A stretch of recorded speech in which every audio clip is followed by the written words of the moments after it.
Thanks for I'm having me. Yeah. yes. Well, I am so happy to have you on the Sharing Passion and Purpose podcast. So, and you're drinking water. Are you look? I thought I've Yep. got to bring my water in here too. So, okay, Yeah. let's get down to it because I love this book, and Thank you. yeah, it's amazing, and Thank you. it's interesting because in doing some research on you, I feel like you have a lot of triggers. I So, do. I'm a very much a recovering triggered person. yeah. Well, but you know Yeah, what? So is everybody else, I feel that's like. right. Yep. Yeah. So, Mm-hmm. what I'd like you to do is kind of Yeah. talk to people about your background a little bit. Yeah, I And will. then I'm going to include on my end the different books that you have. But if you want to Sounds mention good. any of that, Okay, I great. love it. Sure. Sounds good. Yeah, it's all Okay. part of my story. So, Okay. Okay. yeah. So, yeah, go ahead and share that part if you don't mind Yeah. about Mhm. maybe your background and this book specifically, why you decided to write this book. Okay, sounds good. Well, whenever I was little, I imagined what my life would be. And probably a lot of people feel that way, right? Like we Mhm. have these dreams of who we're going to be and what our lives are going to look like. And I felt like my life would be a lot like my mom's life and the lives of the other women that I knew in my world. And those women, they grew up and they got married and they had kids and they lived a fairly comfortable life and they had their ups and downs and their tragedies certainly, but that's what I wanted. I wanted to get married and have kids and be a good mom. I just longed for that. And instead, I ended up teaching for about 10 years before I met my husband, which was great. I loved teaching. I loved my students, but I waited longer to get married than I thought I would and to be a mom, which is really what I always wanted to do. I know other people don't necessarily have that dream, but that was mine. Mhm. And when it took me a little bit longer to get to the point where I got married and had kids, I thought, well, it's good. I'm more mature. I'll be a great mom. I have more experience in my life than my friends who got married and had kids when they were younger. I'm going to be an amazing mom. And then what happened was I had really difficult kids in that they were super sick and cried all night and they had chronic reflux. My firstborn, he never slept. And that was kind of the start to when I actually started to have some of my issues, even just with food issues, because I started to find just comfort and relief in food. I was able to manage it fairly well still early on at that point, but motherhood just threw me for a loop. And eventually, my husband moved us to a little town. He got a different job in a small town far away from our family and our friends. We were in a season of transition. And then I started to feel lost and a little bit like, okay, I love being a mom. I have two kids now, and I was pregnant with my third, which is what I always wanted, but I was lonely. And I had been in a career for 10 years, and then I was now home, and I thought I would really love it. And there were lots of aspects of it that I did appreciate and value, and I loved my kids with every fiber of my being. But I started to feel frustration that led to anger, caused, friction in my marriage, and certainly even with my kids. And I was snappy and easily irritated. And I just remember thinking, this is not the life I pictured. This wasn't the dream, when I was Mhm. little, that this is the Mhm. life I was going to be living. And along with that, I started eating more, right? Eating my feelings, mismanaged emotions, and eventually really had a moment where my husband went off to work and I shut the door behind him and he was in his nice suit and tie and I was in my pajamas for like the third day in a row, could not even get out of those suckers, and I just was miserable. And I said, this is not what how I'm supposed to be living my life. And I realized, though, right in that moment, it was like God spoke to me and was like, this is not about your kids or your life. This is about you and your perspective and your mindset. And I was like, yep, that's true. It's not about my circumstances. It's about how I am reacting to my circumstances instead of responding to them and operating from a place of gratitude. And so that began a turning point for me where I started to really apply gentle biblical parenting principles. I came a long way. I started looking practically at what were my biggest triggers in my parenting and just kind of knocking them out one by one so that I could be a much more gentle, calm, and loving parent. And then eventually began to just pass that on. I started a support group online for moms who struggle with anger and yelling. That led to a blog, which led to some parenting books, and the Triggers sort of brand began. Mm-hmm. But I never still fully got a handle on the food piece. And 3 years ago, I was having some autoimmune disease issues really flare up. I'd gained over 80 pounds over a 3 to 4 year period. I had a happy surprise baby number 4 in my early 40s. The things I used to do weren't working so well to get that weight off. And I realized again, Amber, you're still not really living life to the full.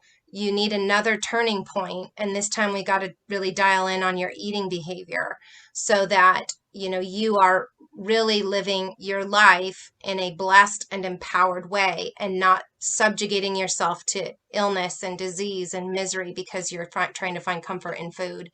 And so that was my turning point about 3 years ago. Autoimmune disease flaring up. My happy surprise baby had just celebrated his 2nd birthday. Couldn't blame it on the baby fat anymore. Had to look at reality and say, nope, this is still an uncontrolled issue in your life. You're being triggered by lots of issues. They're turning to food. And so needed to get a handle on it. So lost 85 pounds, released 85 pounds from my body, actually. Have kept it off now. This is like my 3rd year anniversary coming up, and just really wanting to pay that forward too and help people realize that whatever area in our lives we're struggling with, we don't have to stay stuck. And we don't have to shame ourselves. There's a lot of hope and a lot of help. And so that's really what I hope people get out of the things that I write about and share. See, I love that perspective. I love your Christian perspective, but I also love that you give people hope. And you say different times during the book, I am guilty of this, or I understand this, I've lived this. And so you do come from that perspective of you having to lose the weight. And so how hard that can be. Yeah, absolutely. And I think that's so important to journey with people that know what you're going through. It's not always has to be that way. I mean, if you're an oncologist, you don't necessarily have to experience cancer to help a cancer patient, right? But for me, the benefit of sharing my journey with others actually helps me continue on my health journey when I'm with other people. So it is cathartic in that way. But I also find a lot of joy in coming alongside people knowing that I have been in their shoes and that then I can help them. And so I became an independent certified health coach and have worked with thousands of people to help them get healthy. And I've just realized that really a lot of this health issues and the food issues are a root to many of the other struggles that we have, because when your body's not well, it affects you emotionally, it affects your relationships, your confidence, your work life. And so if we can dial in this area in a really simple way, not get overwhelmed by it, then it's going to really give us a fruitful life. Yeah, that's awesome. Yeah, this is such an amazing resource because you can't be everywhere, so your book is an amazing resource. And I love the names of the chapters. I feel like they're so relatable. And even specifically one about, I'm trying to remember what the title of it is, but it's being a couch potato or being on the couch. Yes. And there, I can totally relate to that, in the evenings when you've worked all day and you're tired and you've put the kids to bed, or, you kind of have a little bit of downtime, but you fall down on the couch, but you haven't worked out. Maybe you haven't eaten the healthiest dinner, but it all contributes to, maybe not the healthiest lifestyle, but I think that you specifically call attention to things that are relevant to people. But I want you to talk about that chapter and maybe how people can get off the couch. Being a couch potato has really become a thing, especially because of the pandemic. Yes. Okay. I mean, we're at home more than we've ever been. Our lives were so disrupted, and now that's become a pattern. And so I talk a lot about unhealthy patterns and then healthy habits and that exchange throughout the book, because when we can identify whatever that trigger is, that unhealthy pattern, it helps us know how to move forward. And so when I think about the many people that I've talked with over the last few years as a result of just being, at home so much, and just the comfort that comes with getting to the end of your day, just sitting on the couch. And really it's this vicious cycle because you're kind of tired. So you sit on the couch and you sit on the couch, and that makes you more tired and unmotivated. And it's really difficult to get out of that cycle. Mm-hmm. But what I've also found is that a lot of us who feel like couch potatoes, we're also feeling a little bit purposeless and aimless, and we don't know what to do with ourselves in a productive way. And so we just get caught and sucked into the couch. And also, it's a release, it's a comfort, it's a reward, but it's not helping us if that's a pattern that we're doing all the time. And so, what I talked about is, you just have to make a decision to finally break that pattern. So for me, I was absolutely a couch potato. The kids would go to bed, and my pattern was I would sit on the couch with a bowl of ice cream every night, and my husband would sit with me, and we would watch TV, or watch a movie, which there's nothing wrong with that in and of itself. But it was kind of, sucking the joy out of our lives. Like we weren't active. We weren't fulfilling our purpose. There were so many other things we could have been doing with that time.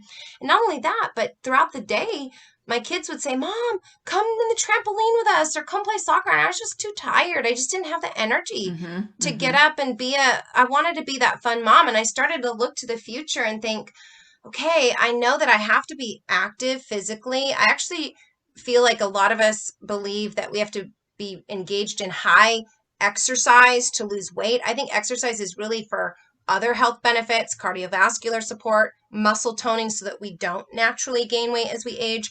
But nutrition is really what's going to impact our weight loss issues. But really, this is about optimal health and wellness. And so we need to be in motion in order to just build endorphins even. It affects us emotionally. So just making a decision. Okay, before I go on the couch, I am going to do just a quick 2-block walk after dinner, with my kids. Or, even just these little micro habits of movement can have a big impact. I'm not saying we should immediately go out and do an hour-long run, right? But what if we just did 2 10-minute, one like a yoga stretching session, after lunch, and then maybe after dinner or before dinner, we work on some core strengthening exercises or something like that. Or even just parking our car far away from the entrance and walking further and taking the stairs, just being mindful of little things we can do to start getting us out of that couch potato, lack of energy, lethargy place. Yeah, I love that. It's interesting because when I read that part of the book, we tend to sit on the couch. I mean, I exercise, and that's part of my stress release, and I do exercise every day, but at night we do kind of tend to sit on the couch. And so we have a rolling, one of those foam rollers. And so instead of sitting there, I thought, okay, I'm doing this, so I will start foam rolling. Awesome. Yeah. Foam rolling's great. And just doing that with the TV on. And that's so perfect. Anyway, yeah. There's so many options. It's just a matter of, again, getting to the point where we make a decision to do something different today than we did yesterday. Yeah. Yep. I know.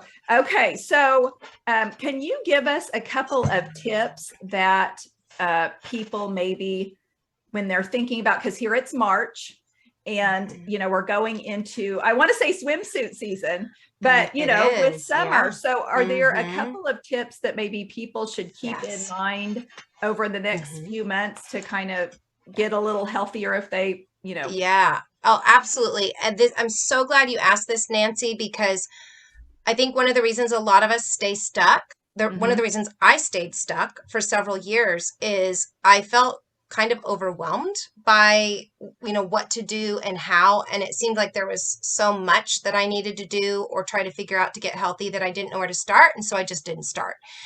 And even if I did start and then I wasn't real successful, or it seemed harder than it used to be, then I would quit. And so I think taking the emphasis off of the scale is really important. And to recognize that even a couple other health benefits, like just for 30 days, practice getting 8 8-ounce glasses of hydration in water. Just drinking water. It has a massive impact because our bodies don't store water. We have to drink enough every day.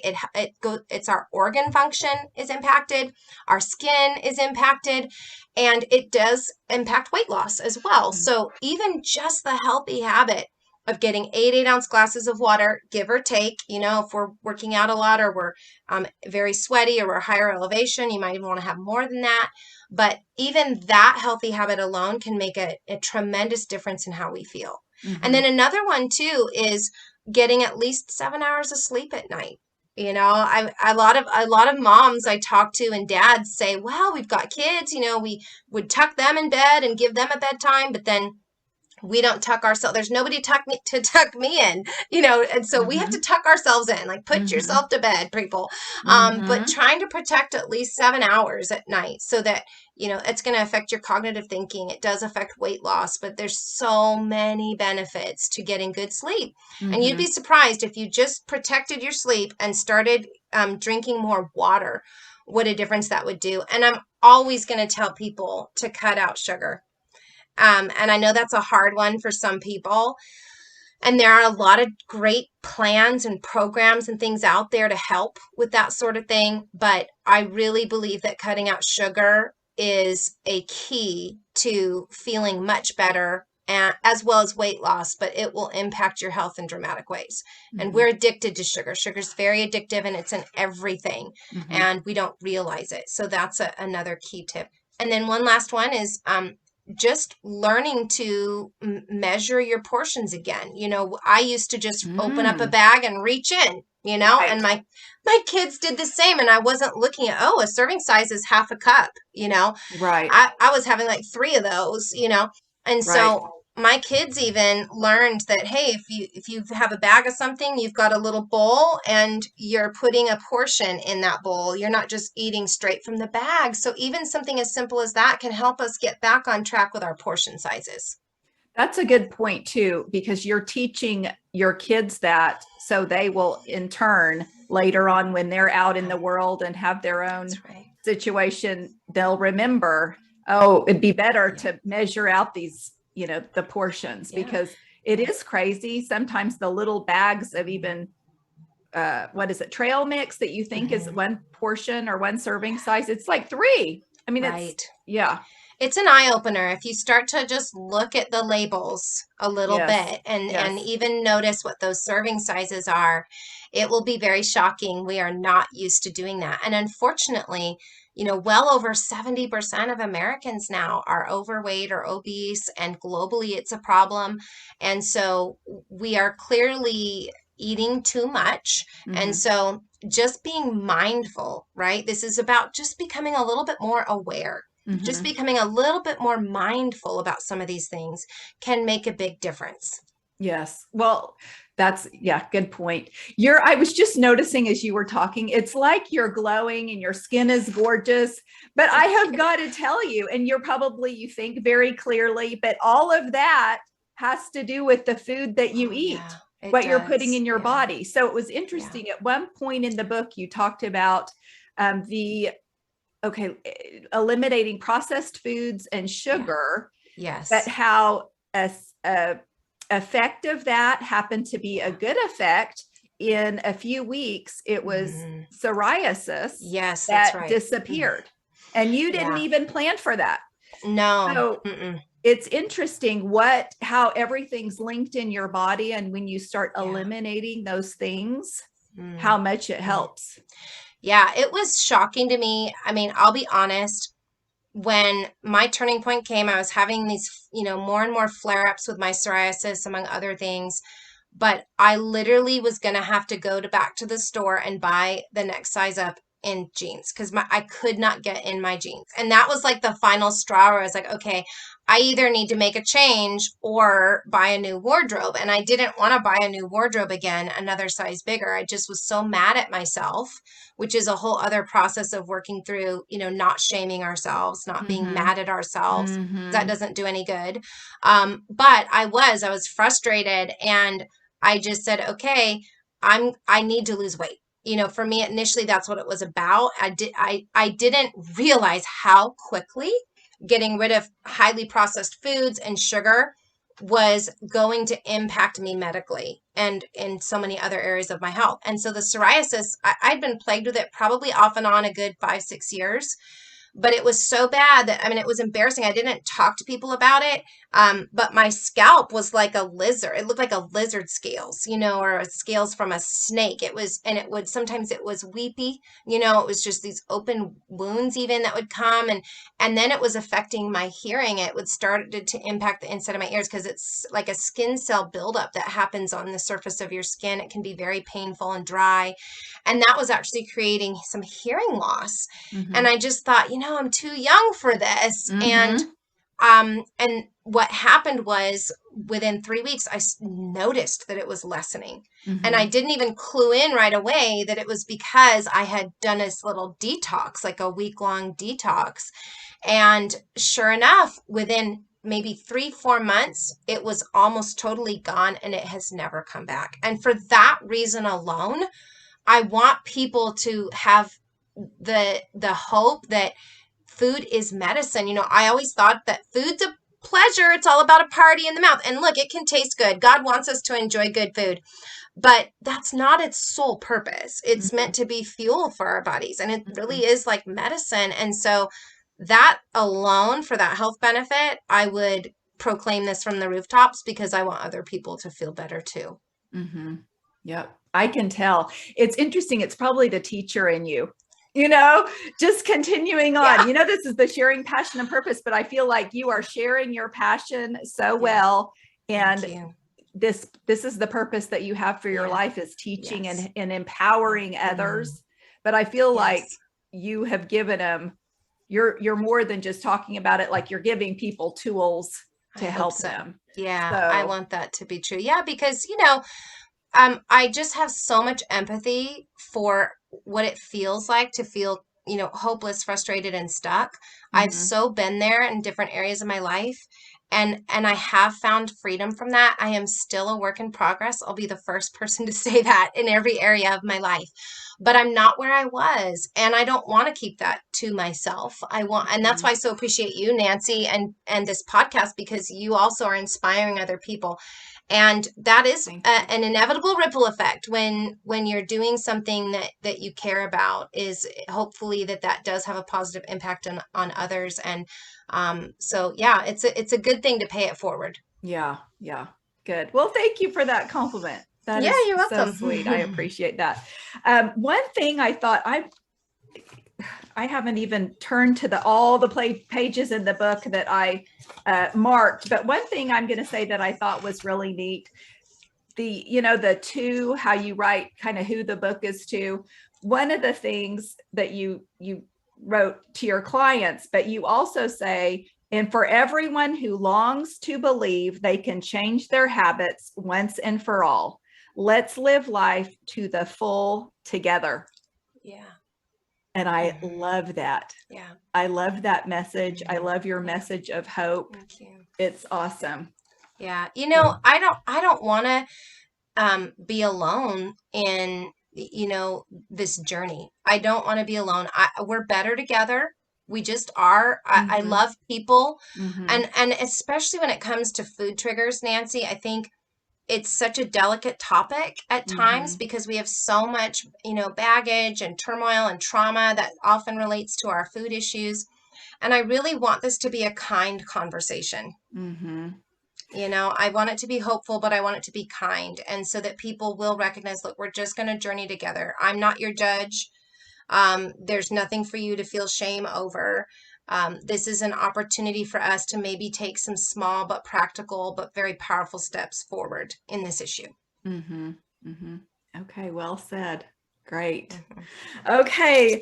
Okay, let me see if there's anything else that I want to visit with you about. I might ask, because we have a couple minutes before I ask my last question, but did you have the hardest chapter, or what was the hardest chapter to write and why? It's a great question. I think one of the hardest chapters to write was probably in general about when just dealing with emotions, emotional eating, Mm-hmm. because it's really not about the food, Nancy. Mm-hmm. None of our health issues are really about the food specifically. They're really about the underlying reason we're turning to food Mm-hmm.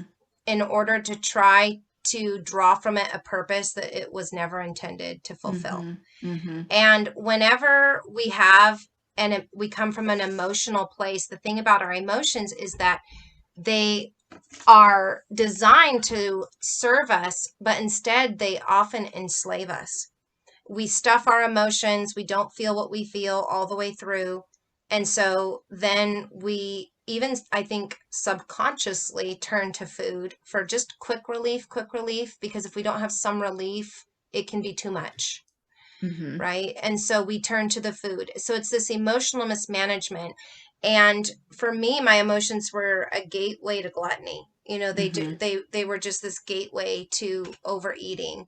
And I realized that for me, my emotional hunger, it was originating in my heart. So trying to feed my stomach was going to still leave me empty. I could fill my stomach as much as I wanted. I was still going to be empty at the end of the day because Mm-hmm. emotionally I wasn't processing that. And so I had to turn to God and just be like, okay, Lord, I've not processed my grief from my miscarriage 5 years ago. I've not processed the difficulty it was to move to that little town and not have any friends and to feel so alone. But I couldn't even have the time to process that well or I didn't take the time to, because I had 3 kids, 4 and under, and I was overwhelmed. I'm in a place right now where I feel like I'm supposed to be doing something different with my life, and I don't know what it is, and I feel a little aimless. And so I'm just turning to food. And so that was a hard chapter to write because I think a lot of people relate to that, but I had to go back to that place and those feelings myself again and recognize, Amber, have you really allowed yourself to just journal through that, to write out how you felt, to go on a walk and really just cry and even be vocal about it? Have you had time to really feel all of that and then just be like, okay, you know what?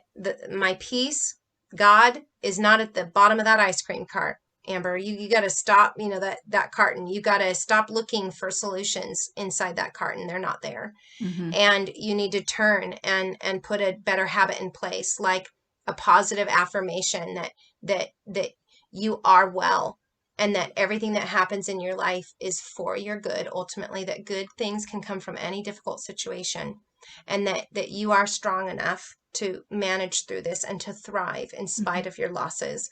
And I had to replace those messages in my head. I had to write out affirmations. I had to write out Bible verses that were meaningful to me. I had to spend more time in prayer. I had to say no to some other things to make space for me to have time to rest. And then just, to not feed the emotion, but to really deal with the root issues. And that's what I hope people will find the freedom to be able to do also as they work through the book. Yeah. Okay. Very well said. I love all of that. Okay. So the last question that I ask people is, what are you passionate about right now?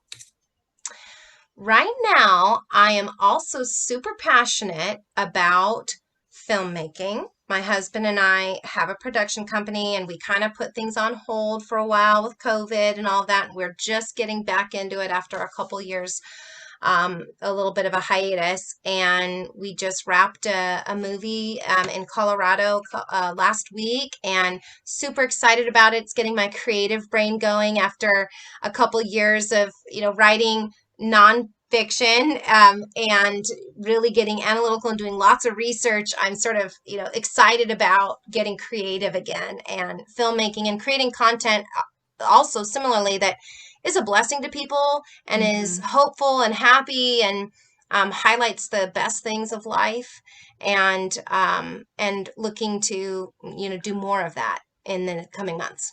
I love it. I've had goosebumps almost the whole time you've been talking. Oh, Nancy. It's been such a treat for me, and I appreciate your time so much. It's a pleasure to connect with you. I follow you on Instagram, but anyway, but I'll be connecting with you again soon. And this was fun. So thanks for Yes, visiting thank with me you. today. Thank you, Nancy. It's been a pleasure. I appreciate you. I appreciate you.